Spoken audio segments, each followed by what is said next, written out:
Assalamualaikum warahmatullahi wabarakatuh dan salam sejahtera.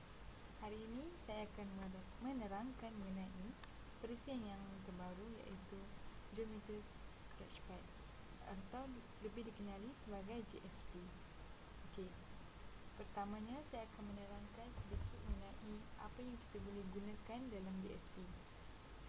Untuk pertama saya akan menerangkan iaitu bagi yang ini ialah Selection Area Tool, yang ini pula ialah Point Tool, yang ini Compass Tool, yang ini Straightening Tool, yang ini pula Text Tool dan yang ini ialah Custom Tool.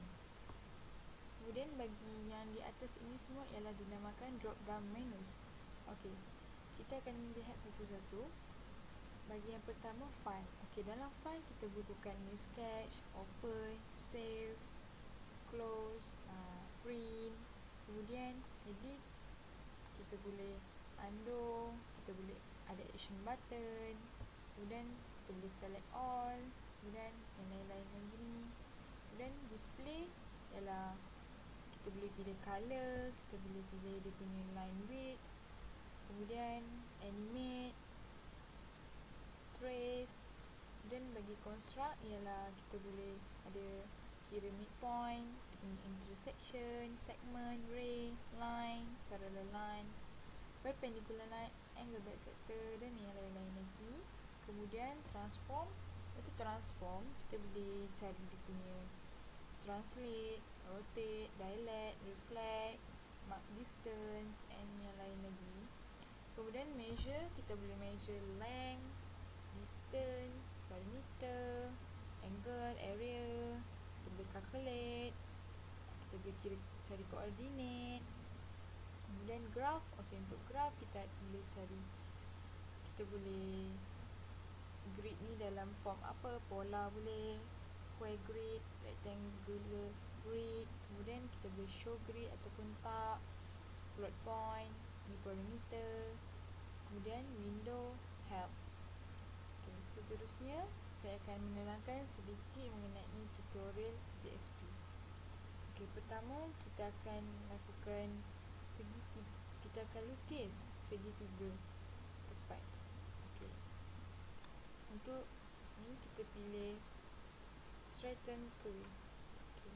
Untuk jadikan dia punya garisan lurus, kita akan sambil tekan Shift. Okay, nampak lurus tu. Semula. Okay, lepas straight. Kemudian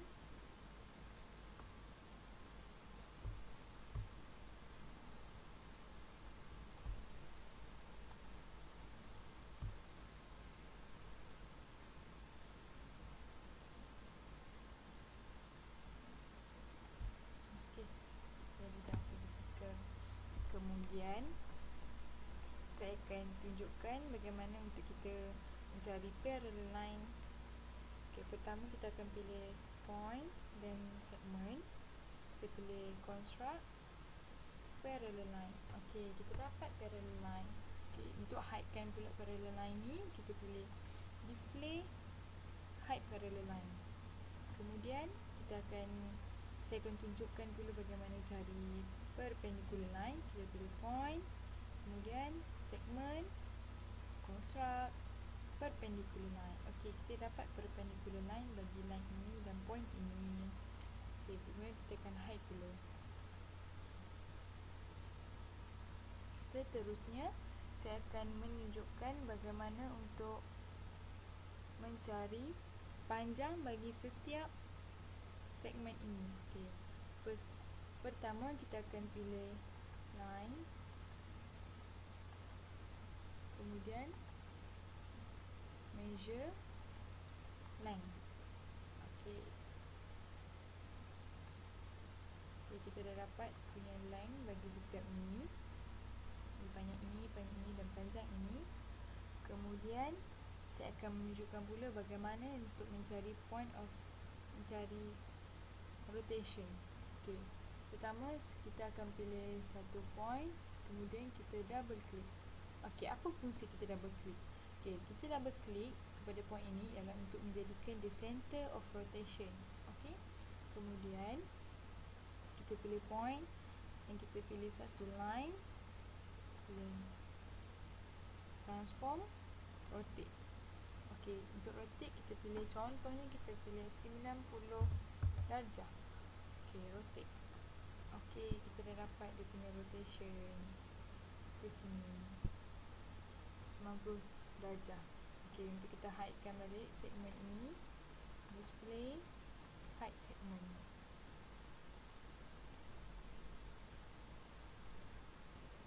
Okey, seterusnya bagi menggunakan, contohnya saya nak tunjukkan bagaimana untuk gunakan action button. Okey, kita pilih kepada edit, kita ada action button. Okey, ada pilihan kan. Okey, firstly kita pilih dulu. Contohnya kita pilih semua ini. Kemudian kita display, edit, action button, hide or show. Okey, dia akan keluar button. Okey, kita turunkan ke bawah. Okey, untuk action button kita, contohnya kita tekan hide object. Jadi saya tekan object. Jadi dia punya objek tadi dah di-hidekan, disembunyikan. Jadi bila contohnya saya nak showkan balik, tunjukkan balik, saya tekan balik ke action button, show. So jadinya dia ada balik dia punya lukisan yang tadi. Okey, ini adalah sedikit sebanyak mengenai tutorial menggunakan GSP. Jika anda ingin mengetahui lebih lanjut, anda boleh merujuk di internet dan mencari tentang tutorial menggunakan GSP. Okey, baiklah. Seterusnya saya akan teruskan dengan pembelajaran kita pada hari ini, iaitu mengenai tajuk pecutan. Okey, pecutan pada definisinya ialah kadar perubahan halaju terhadap masa. Okey, A ataupun simbolnya ialah A sama dengan dV over dt sama dengan juga E squared S over dt squared. Okey, ini ialah formula bagi pecutan ataupun bahasa Inggerisnya ialah acceleration. Okey, ini ialah contoh yang ini ialah pengetahuan yang kita perlu tahu. Okey, halaju awal apabila t equal to 0 ataupun t equal to sifar. T ni ialah masa. Kemudian nyah pecutan ataupun dikenali sebagai deceleration ialah apabila A kurang daripada kosong. Pecutan positif pula ialah apabila penambahan halaju. Pecutan negatif ialah apabila halaju berkurangan. Kemudian pecutan sifar ialah apabila halaju itu seragam. Okey, halaju minimum atau maksimum pula akan menjadikan acceleration dia ataupun pecutan dia sama dengan sifar. Okey, seterusnya ini adalah satu hasil yang dibuat apabila kita telah belajar mengenai tutorial dalam menggunakan GSP. Okey, daripada ni saya jadikan dia sebagai contoh aplikasi bagi pecutan. Okey, bagi lebih jelas saya akan gerakkan kereta ini, saya akan animate objek ini. Okey, kita lihat ya. Okey, pergerakan kereta ini.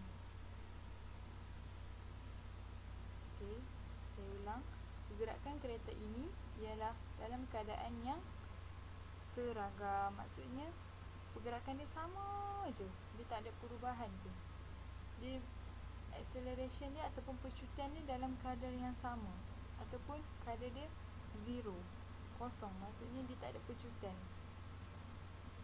Okey, saya hentikan. Okey, apabila kita dapati bahawa kereta tadi bergerak dalam keadaan mendatar ataupun seragam, maksudnya ialah pecutan sifar